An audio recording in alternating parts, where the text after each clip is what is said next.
Hello, good morning everyone. For today's video po ay magluluto po tayo ng rice with liden. So dahil yan po ang request ng aking amo, so gagawin natin. So tara guys, samahan niyo po ako na magluto ng ating liden rice. Ayan, good morning everyone. Ngayon po ay magluluto tayo ng rice with liden. Rice alas. Dahil po ang request ng aking amo. So, gamit ko po ay butter.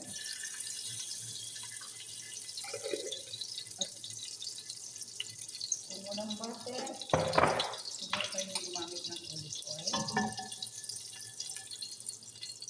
So, ito po ang ating ingredients. Sibuyas. Pababrown lang din natin ang konti ang sibuyas. Ayan.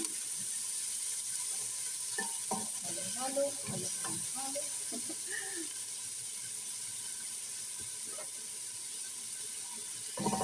At pagluto natin siya ng konti.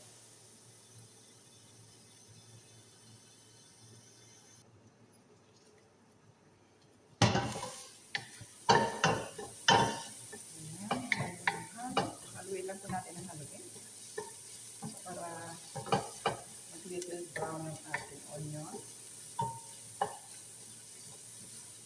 Sa paggawa ko ng sa pagluluto ko ng rice with chicken, marami pong iba-iba pong klase ang kasi sa Saudi, sa Kuwait, iba pong style nila. At dito po sa Oman, kanya-kanya po talaga style. Kasi pag sa Kuwait po, is ang dami po nilang ingredients sa hinahalo at meron pa po sila kasi maaanghang. Feel. Yan. So,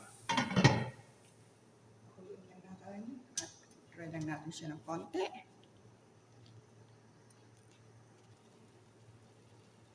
Ay, naku! Sorry. Yung camera ko.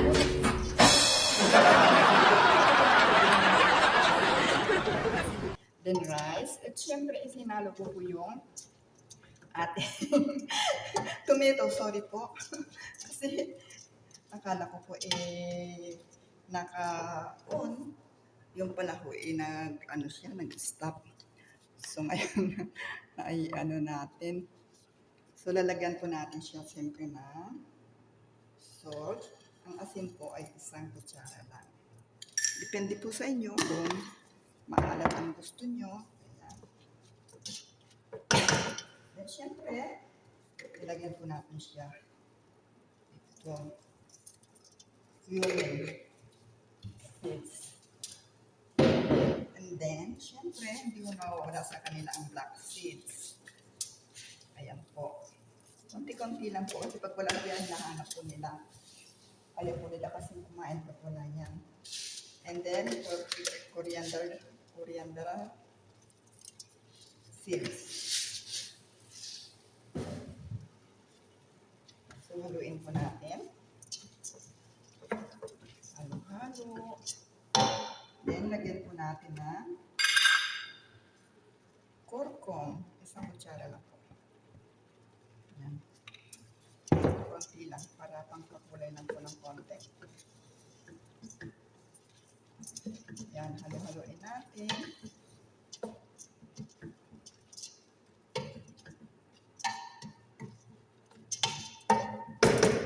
Takpan natin ng konti.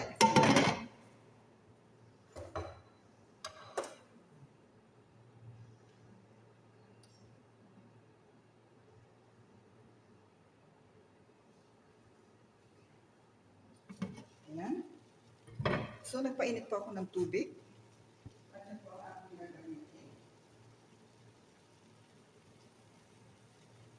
Tansyahin lang po natin ang tubig. Ano po? Kasi supposed to be 2 glass lang po. Ang kailangan. Alright po. Mainit. Para hindi malata yung ating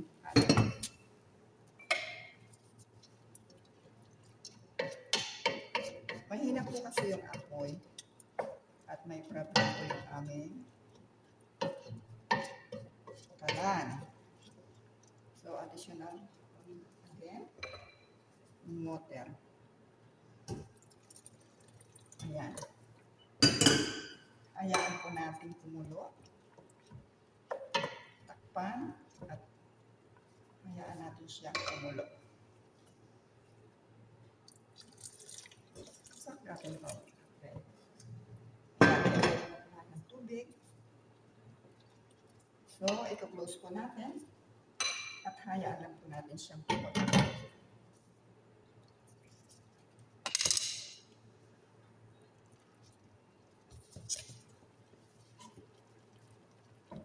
Haluin po natin ito. At kumulo na. Ayan. Tikman natin kung okay. Okay ang kanyang asin. Alam niyo po, pag nagluto po kasi kami rito, lagi may asin. Pag wala pong asin, hahanapan ka po nila. So, ganyan lang po ang pagluto niyan. Pero hintayin ho natin na maluto para maipakita ko po sa inyo.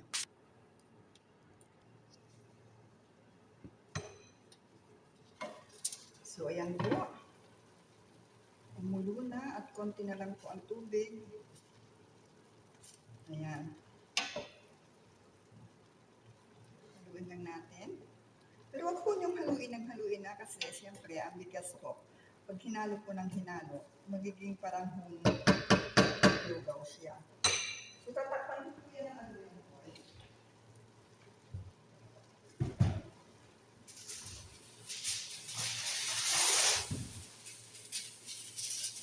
Tatakpan po siya ng alumin po.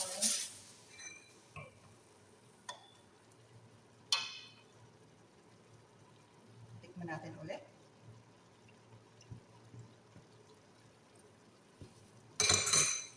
Dagdagan po natin ng asin. Parang kulang po ang asin. Kasi mahilig po sila dito sa super alat. Kunti lang. Pag wala kong naramdaman na alat, sasabihin nila na hindi luto. Haluin natin ng konti. Then, siyempre, takpan natin yung aluminum foil. Dahil konti lang po yung tubig natin. Papatayin ko po siya at ililipat ko po dito para hindi masyadong malakas ang apoy. Mahinang apoy lang po. So, yan. Ililipat na natin siya. Then, meron po akong isang niluluto. Meron po akong niluluto dito sa oven. At, paano ba ito?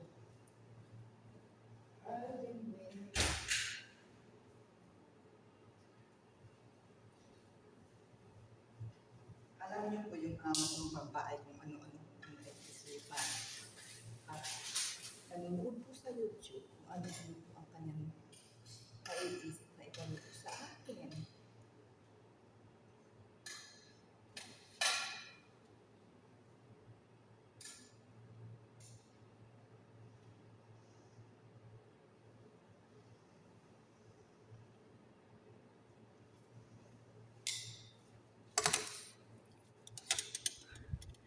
Tignan niyo po, ayan o. May niluluto po ako sa ilalim. Ayan, sa oven. Pwede naman pong iluto sa apoy kung bakit yan pa rin sa oven. Yung amo ko talaga masyado akong pinaghihirapan.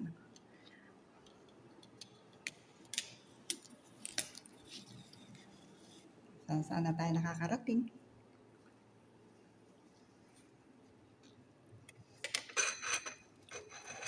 Hintayin lang po natin na maluto. Ano po? At pakikita ko sa inyo.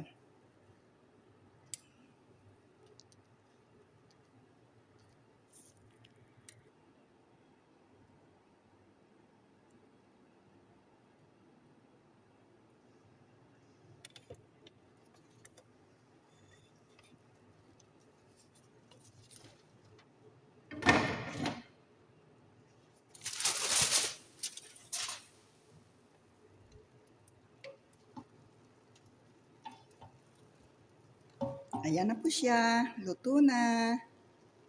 Ayan. So anyway guys, thanks for watching. Hope ay nagustuhan ninyo ang ating video for today. Thank you po. Bye-bye.